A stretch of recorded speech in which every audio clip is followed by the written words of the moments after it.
Here we go. What is going on, Cover One crew? Welcome back to the show. Thursday Night Football is in the books, and it was a snoozer until the fourth quarter where Saquon, he carried us over the top, gaining us, more than 30 points this week. Last week it was Chase. This week it was Barkley. Thank you, Saquon. I know I got lots of shares. Hope you guys do as well. What are we doing today? Boom or bust. Week number 11. Who's going to boom? Who's going to bust? I got you covered on my predictions this week. And last week, some of the players absolutely failed us. This week, let's hope that we can turn things around, get on the right trend. We got, 4 weeks left until the fantasy playoffs. Things are going to get real in a big way, and we got to get these players to be hitting for us and stay away from the guys that may be busting this week. Let's go first on the board. Kenneth Walker III taking on those San Francisco 49ers. And Seahawks coming off that bye week and losers four of the last 5 contests. It's a major problem for these guys right now, but a big bright spot for the Hawks so far this season has been our guy, Kenneth Walker III.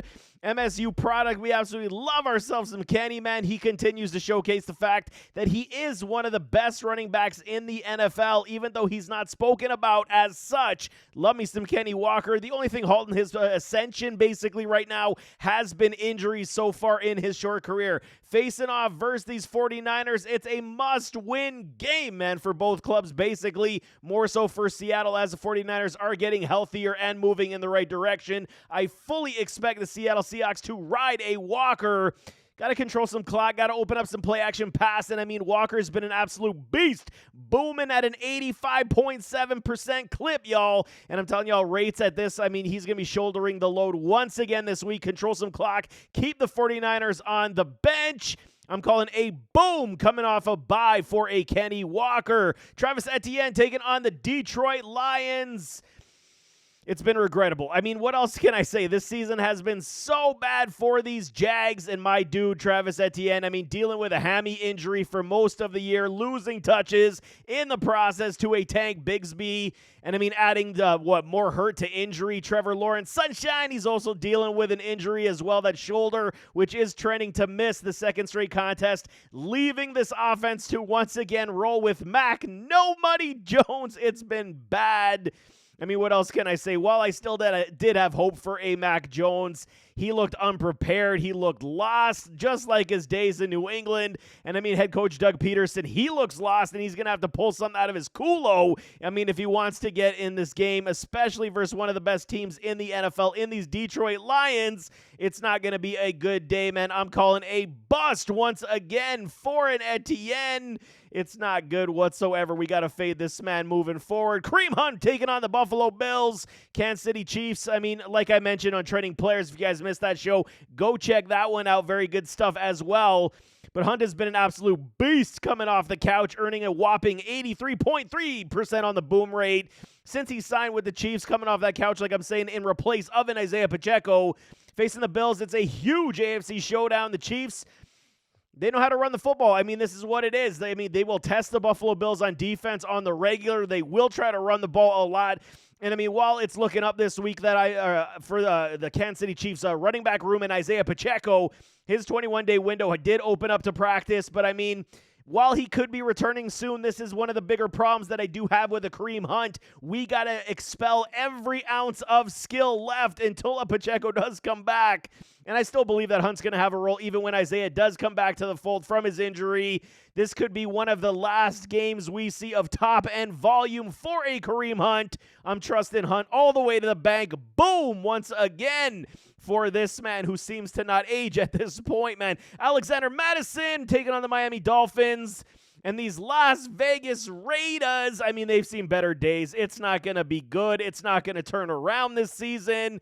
But they do got some talent on this club. Let's be real about this, man. They got a Jacoby Meyers, they got a Brock Bowers, and Madison's been doing all right so far this season. And basically comparing them to any top-end team in the NFL is something I will never do at this point. However, taking on the Finns, I got to say, man, they're coming off a big win last week. They did look a lot better, and versus the Los Angeles Rams. But Should we see what the Raiders can do this game, even though there was a big emphasis for Miami to stop a Kyron Williams? I don't foresee it happening. I think they're going to come after a Gardner Minshew a lot with the pressure, and Madison should be here to help ease the pressure of a mustache Minshew.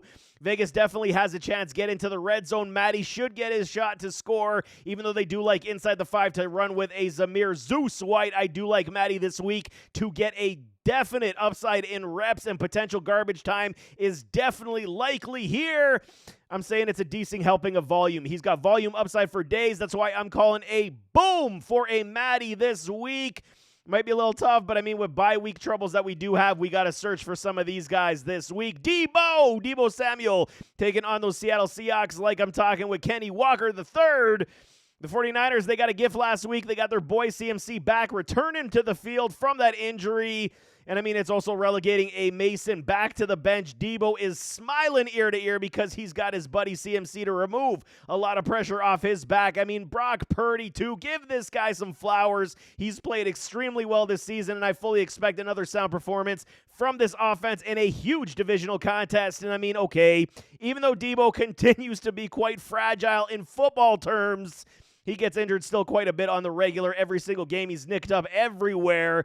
I mean, when he's on the field, we know that Coach Shanahan specifically calls plays to make him go down the field, make some big plays, earn some yak yardage. And we know the last time the 49ers played Seattle, I mean, Deebo caught that huge TD catch, and he's just a massive mismatch right now for this Hawks defense. And I truly believe he's going to run wild in this contest. Boom time for a Deebo. He's going to be like, that's my bike, punk, because he's going to be scoring TDs this week. I got a feeling, man. CeeDee Lamb versus the Houston Texans. He was another one of my dudes from Trending Players, and I mean, unfortunately, times are about to get rough for the Cowboys. CeeDee Lamb playing with guys like Cooper Rush. We saw last week. I cautioned it last week. I'm cautioning it once again this week. And I mean, okay, I could suggest rushing to put CeeDee Lamb on the bench. Pun intended. I mean, it's CeeDee Lamb. He's one of the best in the business in the NFL, and he can make plays all on his own. We know this. Will it happen versus the Texans? Likely not. They're going to come after Cooper Rush in a very big way. I'm still a proponent on giving Trey Lance some play time. Why not try it out? See what you got in a Trey Lance. His 8 starts he had with the 49ers, he looked like he could turn into something. Why would you not give Trey Lance a shot? We know what Cooper Rush is, and it is no good. But, I mean, this is reminiscent also of a Tyreek without a Tua.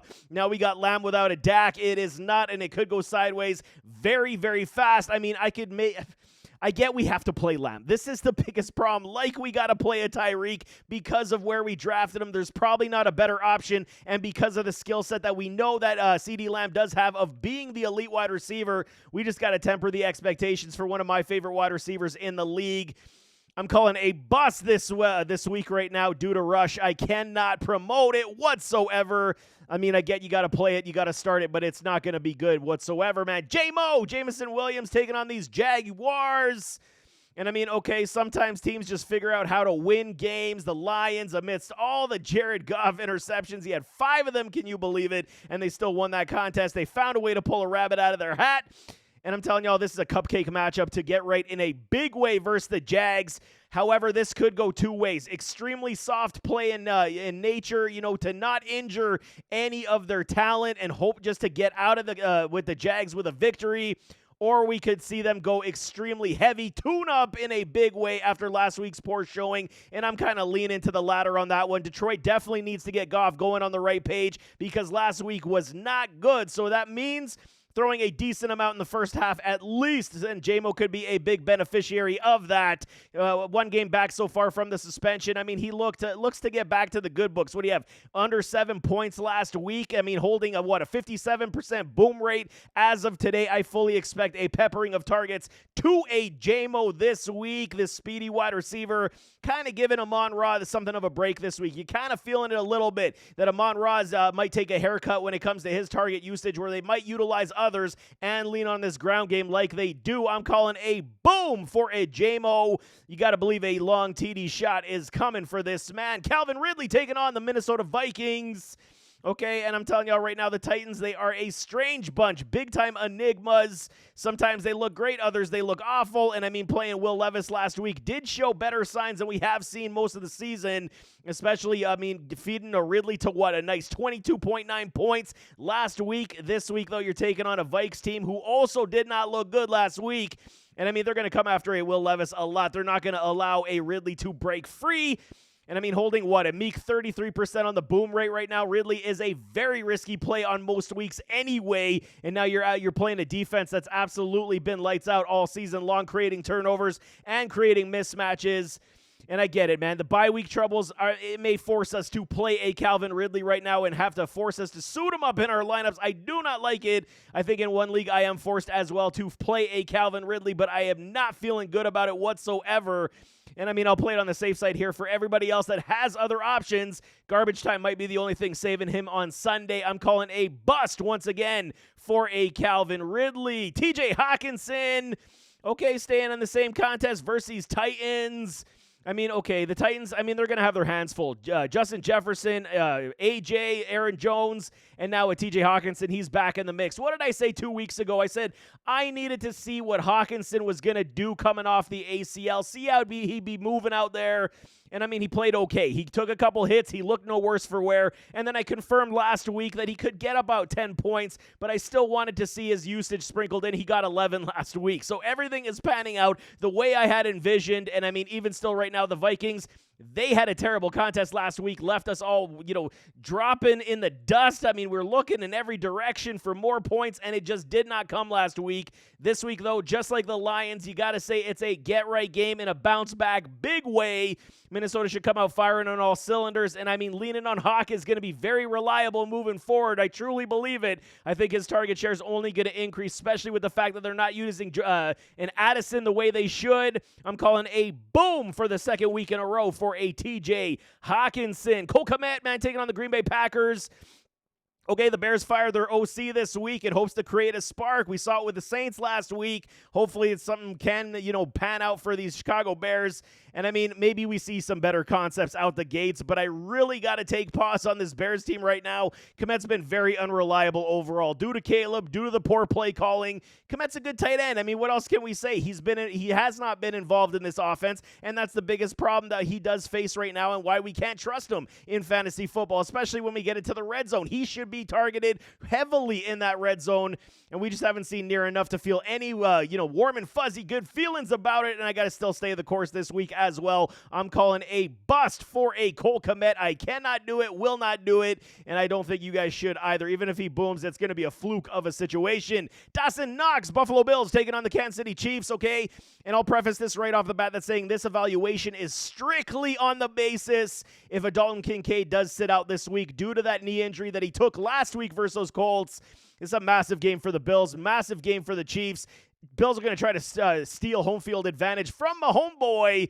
And okay, if Dalton does sit, we know what Knox is. He's a quality tight end that Josh loves to throw to, especially in the red zone. Being that forgotten man in this offense gives them all the benefit, 100% for a Dawson Knox. And I mean, ever since, Kincaid has come, Knox has been, completely overlooked. And I mean, he's got loads of touchdown upside, and we know that he is good with the featured number one tight end on this offense. Josh Allen is extremely comfortable with this man when he is on the field. If Kincaid does play, however, this whole eval is moot. So, I mean, we'll just preface it with that, man. If Kincaid does sit, I mean, I think a decent role is coming, which could include a potential TD coming for Dawson Knox, and I feel very comfortable to play Knox in a pinch if you are looking for a tight end to stream this week, and a Kincaid does sit. I'm calling a rare boom for this tight end, Dawson Knox. Last one, David Njoku taking on the New Orleans Saints. Okay, having revenge games for Jameis Winston. I mean, the main reason is why I got Njoku here, man. I'm telling y'all, Njoku's on my list of big-time game players this week because the Browns season, it's all but finished. Jameis, I mean, he's going to be geared up to play his former team. We know this. What I say, it's a big roller coaster ride, swings and misses with a Winston. Njoku also dealing with a lot of injuries this season, but he should be a focal point this week against the Saints defense that has had some pretty bad moments so far this season, only on the 33% of the boom rate. right so far this season for Njoku. He should definitely earn a good game this week. Business is booming for this tight end. I'm calling a boom for a David Njoku. But there you have it. That is week number 11. Boom or bust. Who's going to boom? Who's going to bust? I got you covered as always for Start Sit on Saturday, so don't forget about that one. If you got any questions, throw them in the comments. I'll always get back to y'all. But nevertheless, as always, don't forget to hit that like button, hit that subscribe button, jump in those comments, give me your thoughts, and we'll see you next time. I am out.